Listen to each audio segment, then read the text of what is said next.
Comienzo, estamos grabando. Em, bueno, vamos a comenzar. Ya está aquí, ya tenemos 60 personas. Les digo que milagrosamente se presentaron más el día de hoy. Por favor, apaguen sus cámaras. Recuerden que la intención es evitar gastar demasiado internet. Vamos a comenzar entonces, jóvenes. Es un repaso. No vamos a hacer gran cosa el día de hoy, no vamos a hacerlo muy largo. De hecho, esta clase es básicamente para que las personas astutas que saben cómo vayan sacando capturas de pantalla, porque básicamente estoy haciendo resúmenes. No voy a detenerme a verlo todo, porque obviamente no alcanzamos. Pero si se fijan, por ejemplo, la dinámica va a ser estos resúmenes que estoy dejándoles. No es toda la información, pero sirve para que ustedes recuerden un poco de cómo fue. La primera clase, que a lo mejor ustedes ya no se acuerdan, es la definición de geografía. Hicimos varias definiciones de geografía. La primera es básicamente la idea de hacer mapas. La segunda definición, em, como escribir y estudiar sobre las cosas que hay en el planeta, que son las montañas, mares, océanos, bosques, selvas, pueblos y ciudades, y también todo lo que tiene que ver con el ser humano. En este caso, cómo aprovechamos las plantas, animales, el suelo, el clima, cómo vivimos en él, cómo construimos ciudades a partir de ello.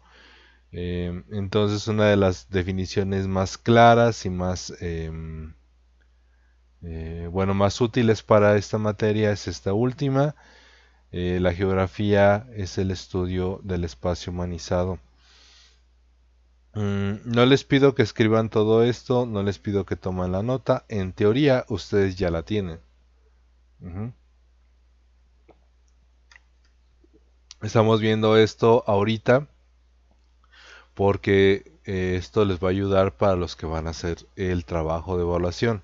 Entonces, no les pido que lo copien, no van a alcanzar de todos modos, pero esto ya viene tanto en su libro como en su libreta, ¿correcto?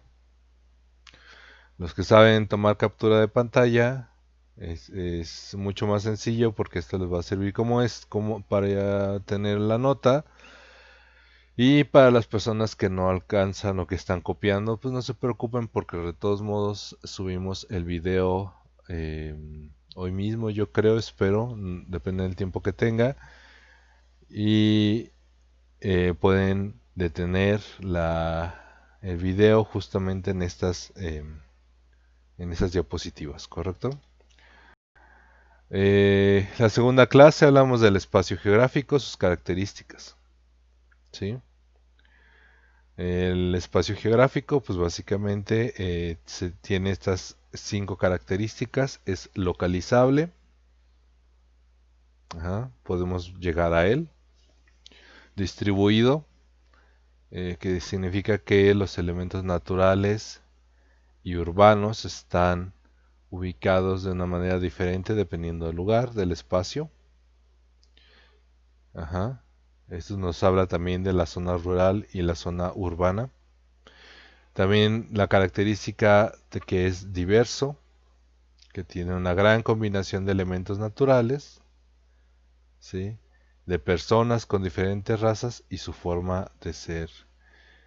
Cambiante significa que los espacios geográficos cambian constantemente para adaptarse a los tiempos. Y finalmente, su última característica es que es resultado de interacciones. Ajá. Significa que el entorno tiene diferentes elementos que hacen que al interactuar con otros generan características especiales de cada uno. También ya lo vimos, segunda clase, todavía aquí se conectaban 70 y tantos, así que yo creo que esta también deben recordarla un poco.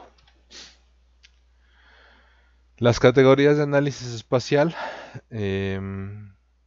también tercera clase. son estas cuatro: cómo clasificamos o analizamos un lugar, ¿sí? El primero es el concepto precisamente del lugar. Ajá. Cuando nosotros ubicamos un espacio por algo bastante definido, aunque no sepamos dónde termina y dónde empieza ese lugar, nosotros ubicamos que estamos en él por ciertas características que no tiene otros lugares, ¿sí? La segunda forma de analizar que tenemos nosotros es paisaje, lo acabamos de usar, de hecho, ese fue su último trabajo, aunque algunos de ustedes no lo entendieron, la última tarea. El paisaje, pues básicamente es lo que ustedes alcanzan a ver con los ojos, y gracias a esa capacidad de verlo con los ojos, ustedes pueden identificar todos los elementos posibles solamente de vista, ¿sí?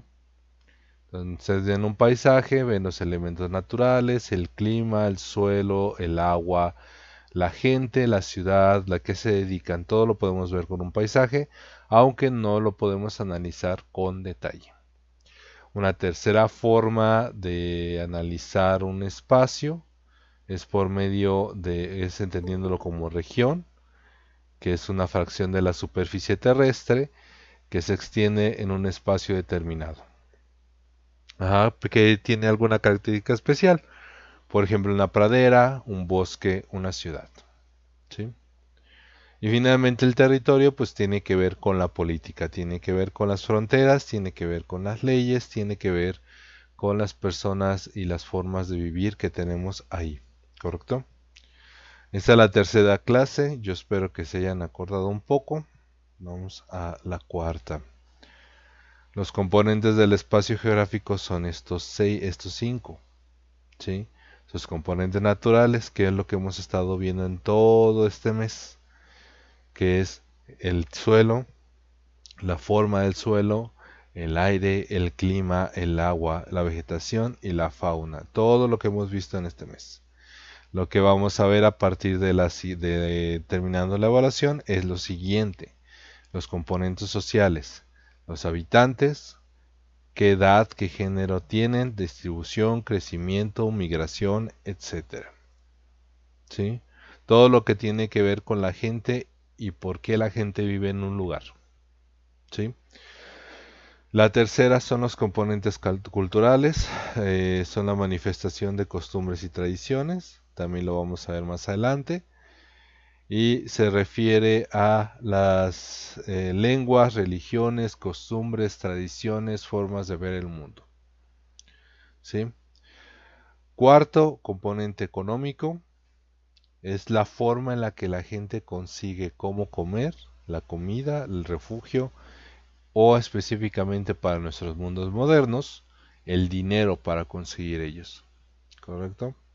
Y finalmente el componente político se refiere a la organización de todos los grupos, las leyes, quién gobierna, cómo gobernamos, sus fronteras, etcétera.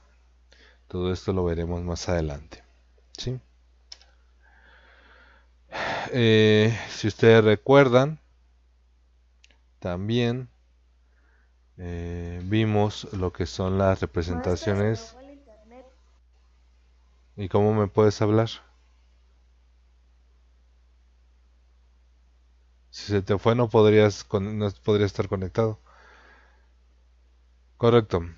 Quinta clase, representaciones cartográficas, mapas. También espero que se acuerden de esto.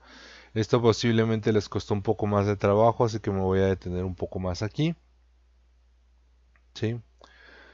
Los mapas, pues básicamente es la representación gráfica o tridimensional de los lugares conocidos. ¿Sí? Básicamente es a lo que conocemos como cartografía. Hay tres estilos de mapas, si ustedes recuerdan. Primero, el globo terráqueo, que es el modelo tridimensional de la Tierra. Seguramente habrán visto más de alguno de ustedes en alguna escuela, en la oficina de un director o en la biblioteca. Los globos terráqueos son estas esferas donde se representa todo lo que hay en el planeta, que básicamente trata de presentar distancias reales, pero que no puede ser detallado. La segunda son los mapas. Los mapas son los que ustedes conocen y los que han visto varias veces.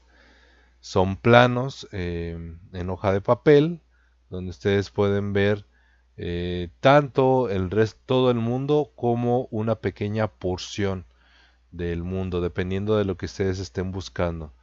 Estos mapas son muy complejos, normalmente tienen mucha información, pero ustedes están muy habituados a verlos porque en sus libros de geografía o incluso sus libros de historia los han tenido constantemente. Ujú. Lo que a lo mejor no están tan acostumbrados es el concepto del plano, que están diseñados para lugares más pequeñitos. Los planos normalmente son mapas o son representaciones gráficas, casi siempre hechas a mano o hechas por herramientas de algún arquitecto para representar una zona específica, ¿correcto? Em, Básicamente sirven pues para tener un detalle de una pequeña comunidad, de tu terreno, de algunas zonas, etcétera. Dentro de los planos entra, por ejemplo, no lo puse aquí, pero ustedes lo recordarán, el concepto del croquis, que es básicamente un pequeño mapa dibujado a mano para permitirle llegar a una persona de un lado a otro. Entonces seguramente ustedes recordarán esto porque parte de la tarea fue eso, fue intentar hacer eso, ¿correcto? Continuamos entonces, espero que vayamos bien. De todos modos, jóvenes, repito, porque esto es básicamente una repetición de lo que ya vimos. Esto no tiene una intención de enseñar algo que ya enseñamos, sino más bien esto les va a servir porque al final de la clase les voy a explicar cómo van a hacer su trabajo y parte de cómo van a hacer el trabajo les va a servir esto, ¿sí? En la sexta clase vimos los elementos de los mapas. ¿Qué cosa debe tener un mapa para que un mapa funcione? Son estas 6 cosas. En la mayor parte cuando les dejé la tarea se quedaron como en la tercera o en la cuarta, nunca me pusieron la última, casi. De hecho es raro que alguien eh, me pusiera en el trabajo la última, que es la fuente, así que vamos a hacer una repetición ahorita. La primera cosa que debe tener un mapa siempre es el título.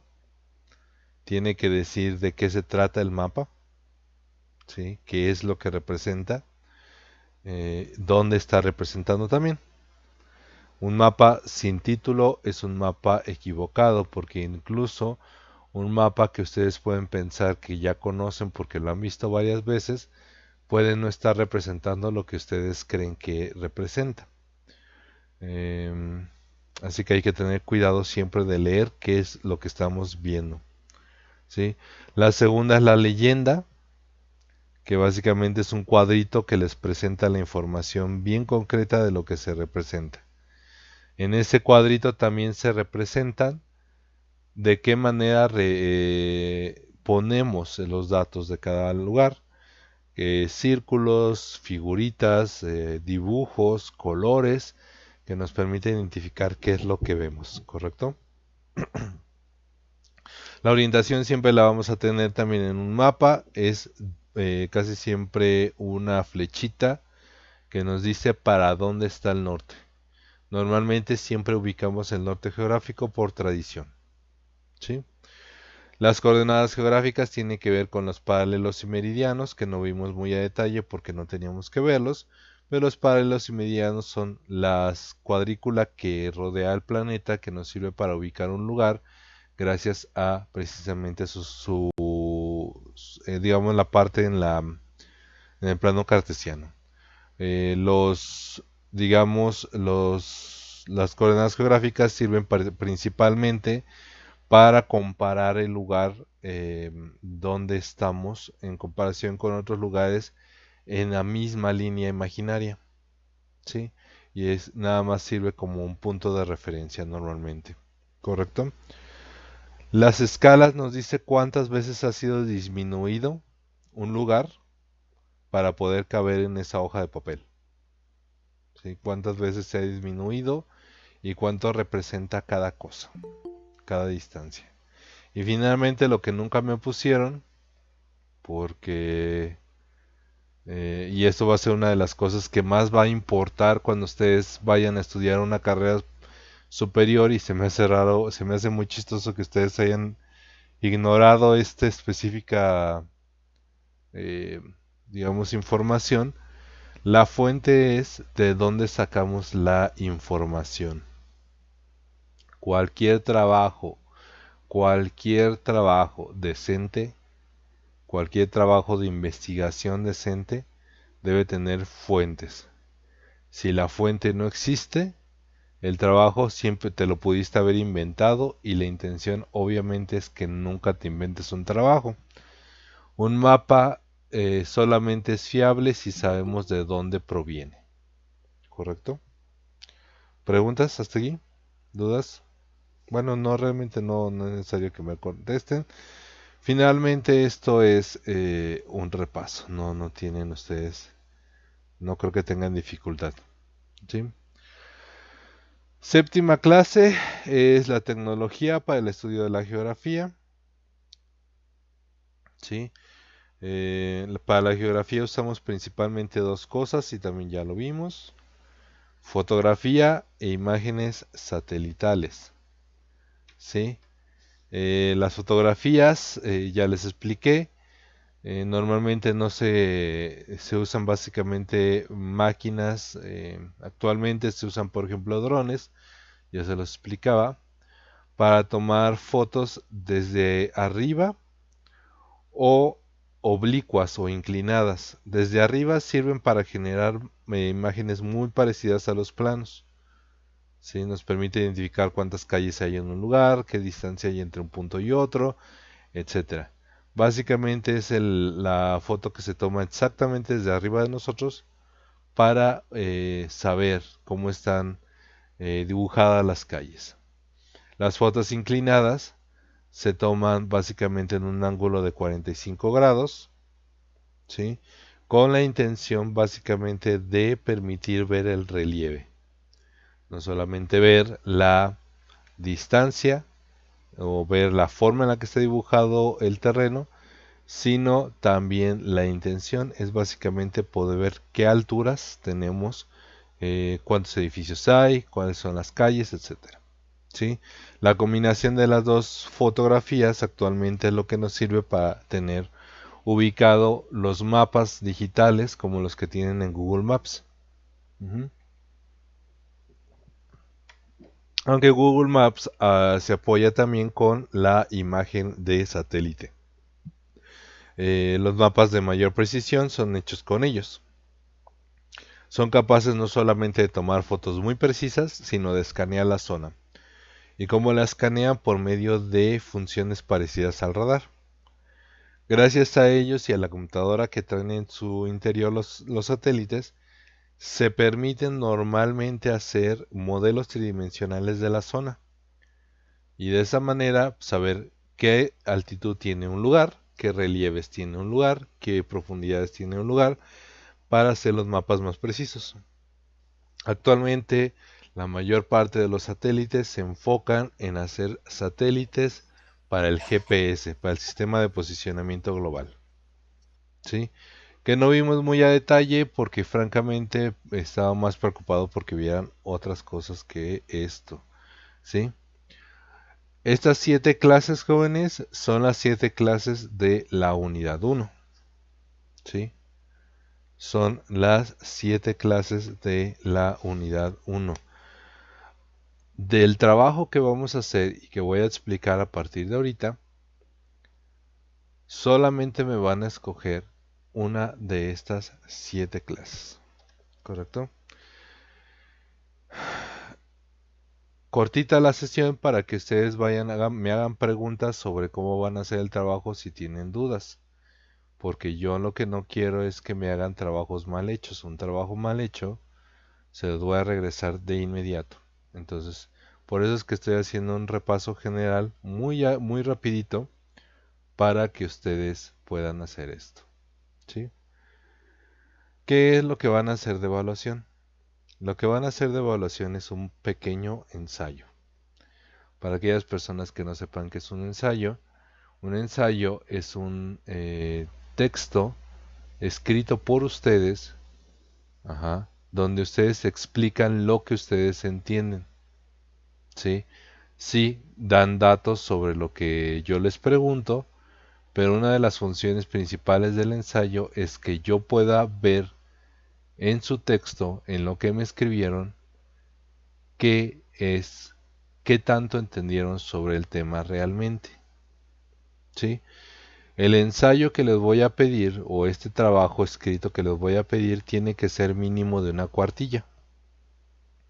La cuartilla representa, es más o menos una hoja de su libreta, ajá, lo cual les voy a pedir por favor que no vayan a hacer lo que mucha gente hace de escribir con letras que llenan un renglón con 3 palabras, sino que por favor me hagan una letra normal, bien escrita, jóvenes, porque parte de eso es lo que se va a calificar. Para que ustedes tengan una guía de cómo van a hacer el ensayo, me van a responder estas 4 preguntas, ¿sí? No tiene nada de dificultad porque mucho de este tema va a ser opinión personal, pero yo quiero ver cómo escriben y qué tan bien escriben. La primera pregunta es ¿cuál fue el tema que más te interesó de los presentados? Me van a hacer luego un resumen de ese tema que ustedes escogieron, de esos 7, ajá, que acabo de mencionar. Y después me van a explicar si fue claro para ustedes y finalmente cuál fue el tema que más dificultad les provocó y por qué. La razón por la que yo necesito que me hagan la razón por la que este trabajo sería un poco más complicado de la usual es porque les voy a pedir por favor que no me hagan estos trabajos apresurados, con mucha desesperación por tratar de entregar el mismo día, sino que este trabajo sea un trabajo que ustedes se detengan, mediten, hagan con calma y me entreguen una vez que estén seguros de que hicieron lo mejor que pueden hacer. ¿Sí? Aparte de los contenidos que les estoy pidiendo, parte de lo que voy a calificarles es el trabajo, la letra y la claridad con la que ustedes me expresen sus ideas. ¿Sí? Y a diferencia de lo que hemos estado haciendo de forma habitual, este específicamente de hoy se va a calificar el viernes 30 de octubre a la 1 de la tarde. ¿Sí?